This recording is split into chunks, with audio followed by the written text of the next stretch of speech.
നമസ്തേ. 6ാം ക്ലാസ്സിലെ ദീപകം പാഠപുസ്തകത്തിലെ 5ാമത്തെ പാഠമായിട്ടുള്ള വീരാഹവയം ധീരാഹവയം എന്നുള്ള പാഠത്തിലെ പാഠപുസ്തക അഭ്യാസമാണ് ഈ ഒരു വീഡിയോയിലൂടെ നമ്മൾ പഠിക്കാനായിട്ട് പോകുന്നത്. നമുക്ക് വീഡിയോയിലേക്ക് കിടക്കാം. രാമഃ സഹ സീതാ ദേവാലയഃ ബലശാലിനഃ ഇതി ഏതാനി പദാനി നാമപദാനി സന്തി. മുതലായ പദങ്ങളൊക്കെ നൗൺസ് ആണ്, നാമപദങ്ങളാണ്, പേരുകളാണ്. രാമഃ ഇതി പദസ്യ മൂലം അസ്തി രാമ. അപ്പൊ രാമഃ എന്നുള്ള പദത്തിന്റെ ഏറ്റവും ബേസിക് ആയിട്ടുള്ള മൂലശബ്ദമാണ് രാമ എന്ന് പറയുന്നത്. നാമപദസ്യ മൂലരൂപം പ്രാതിപദികം ഇതി കഥ്യതേ. അപ്പൊ നാമപദത്തിന്റെ നൗൺസിന്റെ ബേസിക് ആയിട്ടുള്ള മൂലരൂപത്തെ നമ്മൾ എന്ത് വിളിക്കുന്നു? പ്രാതിപദികം എന്നാണ് വിളിക്കുന്നത്. അധഃ വിദ്യമാനേ കോഷ്ടകെ പ്രാതിപദികസ്യ പ്രഥമാ വിഭക്തേഹ രൂപാണി പഠന്തു. താഴെ കുറച്ച് ടേബിൾ കൊടുത്തിട്ടുണ്ട്. ആ ടേബിളുകളിൽ പ്രാതിപദികത്തിന്റെ പ്രഥമാ വിഭക്തി രൂപങ്ങൾ ഇവിടെ കൊടുത്തിട്ടുണ്ട്. അപ്പോൾ പ്രാതിപദികം എന്ന് പറഞ്ഞാൽ എന്താണെന്ന് മനസ്സിലായി, മൂലശബ്ദമാണ്. അതിന്റെ പ്രഥമാ വിഭക്തി രൂപങ്ങളാണ് ഇവിടെ പഠിക്കാനായിട്ടുള്ളത്. തദ് എന്നുള്ളതിന്റെ പ്രഥമാ വിഭക്തിയിലെ പുല്ലിംഗം, സ്ത്രീലിംഗം, നപുംസലിംഗ, ഏകവചന, ദ്വിവചന, ബഹുവചന ശബ്ദങ്ങളാണ് നമുക്ക് ഇവിടെ പഠിക്കാനായിട്ട് കൊടുത്തിരിക്കുന്നത്. അപ്പോൾ സഹ, തൗ, തേ പുല്ലിംഗാണ്, സ്ത്രീലിംഗം. സാ, തേ, താഹ നപുംസലിംഗം. തത്ത്, തേ, താനി വളരെ ഇമ്പോർട്ടൻ്റ് ആയിട്ടുള്ളതാണ്. അടുത്തത് ഏതത് എന്നുള്ളതിന്റെ പ്രഥമാ വിഭക്തി പുല്ലിംഗം. ഏഷഃ, ഏതൗ, ഏതേ സ്ത്രീലിംഗം. ഏഷ, ഏതേ, ഏതാഹ നപുംസലിംഗം. ഏതത്, ഏതേ, ഏതാനി. ഇനി അസ്മത് എന്നുള്ളതിന്റെ 3 ലിംഗങ്ങളിലും ഒരേപോലെയാണ് വരുന്നത് പ്രഥമാ വിഭക്തി. അതിവിടെ കൊടുത്തിട്ടുണ്ട്. അഹം, ആവാം, വയം. ഏകവചനം, ദ്വിവചനം, ബഹുവചനം. ഇനി യുഷ്മത് ശബ്ദത്തിന്റെ എങ്ങനെയാണ്? ത്വം, യുവാം, യൂയം എന്നാണ്. അപ്പോൾ ത്വം എന്ന് പറഞ്ഞാൽ നീ എന്നാണ്, അതിന്റെ ദ്വിവചനം, ബഹുവചനം. അഹം എന്ന് പറഞ്ഞാൽ ഞാനാണ്, അതിന്റെ ദ്വിവചനം, ബഹുവചനം. ഇനി ഏഷഹ എന്ന് പറഞ്ഞാൽ ഇവനാണ്, അതിന്റെ ദ്വിവചനം, ബഹുവചനം. ഏഷ എന്ന് പറഞ്ഞു കഴിഞ്ഞാലോ ഇവളാണ്, അടുത്തുള്ളതാണ്, അതിന്റെ ദ്വിവചനം, ബഹുവചനം. ഏതത് എന്ന് പറഞ്ഞാൽ ഇത് എന്നാണ്, അതിന്റെ ദ്വിവചനം, ബഹുവചനം. ഇനി സഹ, സാ, തത്ത്. സഹ എന്ന് പറഞ്ഞാൽ അവൻ, സാ എന്ന് പറഞ്ഞാൽ അവൾ, തത്ത് എന്ന് പറഞ്ഞാൽ അത്. നമ്മൾ ഓൾറെഡി മുമ്പത്തെ പാഠങ്ങളിൽ പഠിച്ചിട്ടുണ്ട്, ജസ്റ്റ് ഒന്ന് റിമൈൻഡ് ചെയ്തു എന്ന് മാത്രം. ഇനി ടെക്സ്റ്റ് ബുക്ക് എക്സസൈസിലേക്ക് കിടക്കാം. 1ാമത്തെ ക്വസ്റ്റ്യൻ, ഏതത് സമ്പൂർണ്ണം ഗീതം സസ്വരം ഗായന്തു ലിഖന്തു കണ്ഠസ്ഥം ച കുർവന്തു. ഈ ഒരു പദ്യം കംപ്ലീറ്റ് ആയിട്ട് വായിക്കുക, പഠിക്കുക, മനസ്സിലാക്കുക, എഴുതുക. ബൈഹാർട്ട് ചെയ്യാനാണ് പറയുന്നത്. കണ്ഠസ്ഥം എന്ന് പറഞ്ഞാൽ ബൈഹാർട്ട് ചെയ്യുക. അതെല്ലാവരും ബൈഹാർട്ട് ചെയ്യുക. 2ാമത്തെ ക്വസ്റ്റ്യൻ, പാഠസ്യ ആധാരേണ പ്രശ്നാനം ഉത്തരാണി ഏകപദേന ലിഖന്തു. താഴെ കൊടുത്തിട്ടുള്ള കുറച്ച് ചോദ്യങ്ങൾ പാഠമായിട്ട് ബന്ധപ്പെട്ട ക്വസ്റ്റ്യൻസ് ആണ്. അതിന് ഏകപദേന ലിഖന്തു, 1 വേർഡ് ആയിട്ടാണ് ഉത്തരം എഴുതേണ്ടത്. ശൂരാഹ കെ, ആരാണ് ശൂരന്മാര്? ഭാരതീയാഹ അല്ലെങ്കിൽ വയം, 2 എഴുതിയാലും കറക്റ്റ് ആണ്. വയം കീദൃശമാനസാഹ സ്മഹ, നമ്മൾ എങ്ങനത്തെ മനസ്സോട് കൂടിയിട്ടുള്ള ആൾക്കാരാണ്? ദൃഢമാനസാഹ. വയം കീദൃശ ചിന്തകാഹ സ്മഹ, നമ്മൾ എങ്ങനത്തെ ചിന്തയുള്ള ആൾക്കാരാണ്? ഉത്തരം ശുഭചിന്തകാഹ. അടുത്തത്, വയം കുത്ര അതിനിശ്ചലാഹ സ്മഹ, നമ്മൾ എവിടെയാണ് അതിനിശ്ചലമായിട്ടുള്ളത്? വിജയേ, വിജയത്തിലാണ്. വയം വിജയാർത്ഥിനഃ കുത്രയാമഹ, നമ്മൾ വിജയിക്കാനായിട്ട് എങ്ങോട്ടാണ് പോകുന്നത്? സമരാങ്കണം, സമരം നടക്കുന്ന ഇടത്തിലേക്ക്, സമരാങ്കണം. 3ാമത്തെ ക്വസ്റ്റ്യൻ, ഉദാഹരണാനുസാരം അധോലിഖിതാനാം പദാനാം വചന പരിവർത്തനം കുറുവന്തു. നമുക്ക് ഏകവചനം, ദ്വിവചനം, ബഹുവചനം എന്താന്ന് നമ്മൾ അറിയുന്നതാണ്. അപ്പൊ ഇവിടെ വചന പരിവർത്തനാണ്. വചനം ഇപ്പൊ ഏകവചനത്തിലാണ് കൊടുത്തതെങ്കിൽ നമ്മൾ ഏതിലേക്ക് മാറ്റണം? ബഹുവചനത്തിലേക്ക് കൺവേർട്ട് ചെയ്യണം. ബഹുവചനാണെങ്കിൽ ഏകവചനത്തിലേക്ക്. ഓൾറെഡി ഉത്തരം കൊടുത്തിട്ടുണ്ട്. ഫസ്റ്റ് ക്വസ്റ്റ്യൻ, ശൂരാഹ വയം.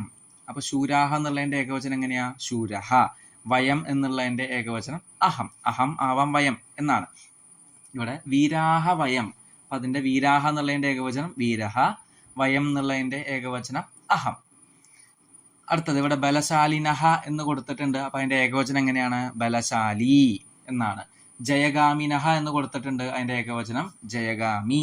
അപ്പൊ ഇവിടെ ഒരു ഡൗട്ട് വരാം, അപ്പൊ അതൊന്ന് ക്ലിയർ ചെയ്യാനാണ് എക്സ്പ്ലെയിൻ ചെയ്യുന്നത്. ബലശാലി, ബലശാലിനൗ, ബലശാലിനഹ, അങ്ങനെയാണ് അതിന്റെ കംപ്ലീറ്റ് ആയിട്ടുള്ള ഏകവചനം, ദ്വിവചനം, ബഹുവചനം വരുന്നത്. ഇവിടെയോ ജയഗാമി, ജയഗാമിനൗ, ജയഗാമിനഹ. അടുത്തത് 3ാമത്തെ, ദൃഢമാനസാഹ. സ്ത്രീലിംഗാണ്, അപ്പൊ അതിന്റെ ഏകവചനം ദൃഢമാനസ, ദൃഢമാനസ, ദൃഢമാനസേ, ദൃഢമാനസാഹ, അങ്ങനെയാണ് അതിന്റെ കംപ്ലീറ്റ് ആയിട്ട് വരുന്നത്. പ്രിയസാഹസാഹ, പ്രിയസാഹസ, പ്രിയസാഹസേ, പ്രിയസാഹസാഹ. ഇവിടെ കൊടുത്തിരിക്കുന്നത് ബഹുവചനാണ്. അപ്പൊ നമ്മൾ ഏകവചനത്തിലെ പ്രിയ സാഹസ എന്നാണ് വരുന്നത്.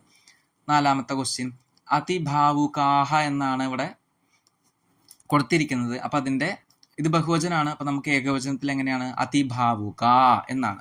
ശുഭചിന്തകാഹ ബഹുവചനം ഇവിടെ കൊടുത്തിട്ടുണ്ട്. അപ്പൊ ഏകവചനത്തിലെ ശുഭചിന്തക.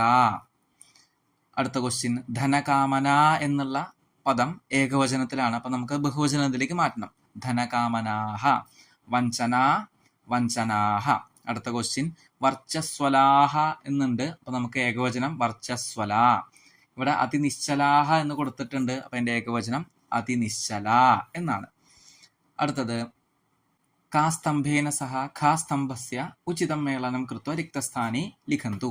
ഇവിടെ കാ പാർട്ടില് കുറച്ച് വരികൾ കൊടുത്തിട്ടുണ്ട്. ഖ എന്നുള്ള 2ാമത്തെ പാർട്ടിലും കുറച്ച് വരികൾ കൊടുത്തിട്ടുണ്ട്. ഇത് പദ്യമാണ്. നമ്മളെ മുമ്പ് പഠിച്ചിട്ടുള്ള ആ ഒരു പദ്യം കംപ്ലീറ്റ് ചെയ്യാനാണ് ഇവിടെ കൊടുത്തിരിക്കുന്നത്. ഉദാഹരണം ഗതഭീതയോ ധൃതനീതയോ ദൃഢശക്തയോ നിഖിലാഹ. അത് കറക്റ്റ് ആയിട്ടുള്ളത് ഇവിടെ കൊണ്ടെഴുതുക. അതാണ് ഇവിടെ കൊടുത്തിരിക്കുന്നത് ബ്ലാങ്ക് ആയിട്ട്. യാമോ വയം സമരാങ്കണം വിജയാർത്ഥിനോ ബാലാഹ. അങ്ങനെയാണ് അതിന്റെ മാച്ചിങ് എന്ത്. ജഗദീശ ഹേ പരമേശ ഹേ സകലേശ ഹേ ഭഗവൻ ജയമംഗളം പരമോജ്വലം നോദേഹി പരമാത്മൻ. ജനസേവക അതിഭാവുക ശുഭചിന്തക നിയതം ഊർജസ്വല വർച്ചസ്വല അതിനിശ്ചല വിജയേ. അത് പദ്യം നോക്കി കംപ്ലീറ്റ് ചെയ്യുക. കറക്റ്റായിട്ടുള്ള മാച്ചിങ് ആയിട്ടുള്ള ആ വേർഡ്സ് ഇവിടെ കംപ്ലീറ്റ് ആയിട്ട് എഴുതുക. അടുത്ത ക്വസ്റ്റ്യൻ ഉദാഹരണാനുസാരം അധോലിഖിതാനാം പദാനം വചന പരിവർത്തനം കുറുവന്തു. നമ്മൾ നേരത്തെ കൺവേർട്ട് ചെയ്തിരുന്നു വചനം ഏകവചനം ടു ബഹുവചനം, ബഹുവചനം ടു ഏകവചനം. അതേപോലെയാണ് ഇവിടെ കൊടുത്തിരിക്കുന്നത്. ഉദാഹരണം ശൂരഹ എന്നുണ്ട്. അപ്പൊ ബഹുവചനം എങ്ങനെയാണ്? ശൂരാഹ. ധീരഹ ധീരാഹ. അവിടെ വീരാഹ കൊടുത്തിട്ടുണ്ട്. അപ്പൊ ഏകവചനം വീരഹ. ജനസേവകഹ എന്ന് ഏകവചനം കൊടുത്തിട്ടുണ്ട്. അപ്പോൾ ബഹുവചനം ജനസേവകാഹ.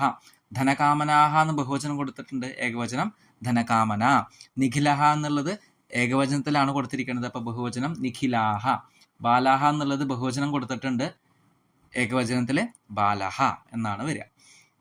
അടുത്തത് ഉദാഹരണം ദൃഷ്ട അധോലിഖിതാനി പദാനി പരസ്പരം സംയോജ്യ വാക്യാനി രചയന്തു.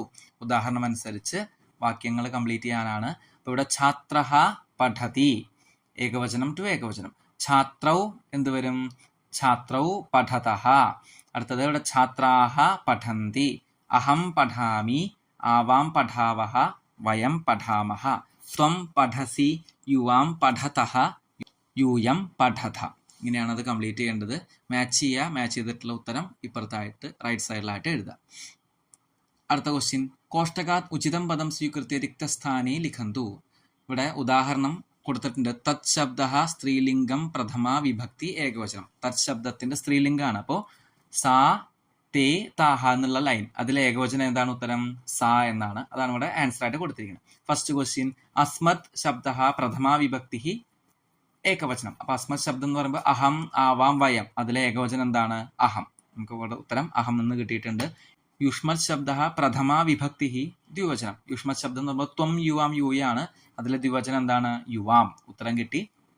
അടുത്തത് തത് ശബ്ദ പുല്ലിംഗം പ്രഥമ വിഭക്തി ബഹുവചനം. അപ്പൊ തത് ശബ്ദത്തിന്റെ പുല്ലിംഗം എങ്ങനെയാ? സഹാ തൗ തേ എന്നാണ്. അപ്പൊ അതിന്റെ ബഹുവചനം തേ എന്നുള്ളത് നമുക്ക് കിട്ടി.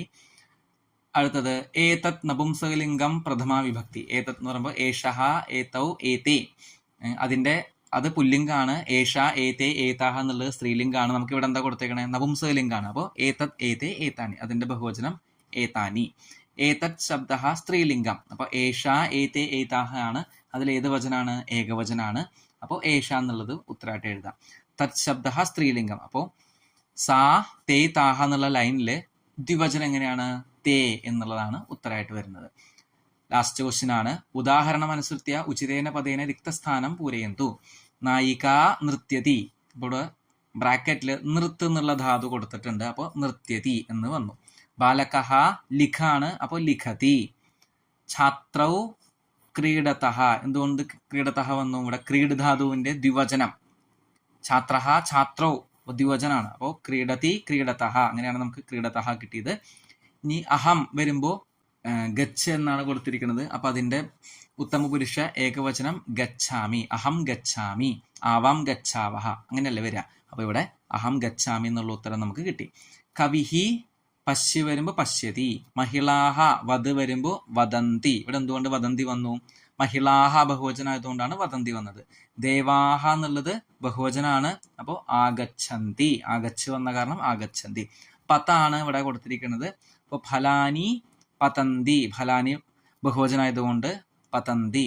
ഗൃഹിണ്യഹ, ഗൃഹിണി ഗൃഹിണ്യൗ ഗൃഹിണ്യഹ എന്നാണ്, ബഹുവചനാണ്, അതുകൊണ്ടാണ് നമ്മൾ ഉപവിശ്യ എന്നുള്ളതിന്റെ ഉപവിശന്തി എന്നാക്കിയത്. ഇത്രയാണ് ഈ ഒരു 5ാമത്തെ ലെസൺ എന്ന് പറയുന്നത്.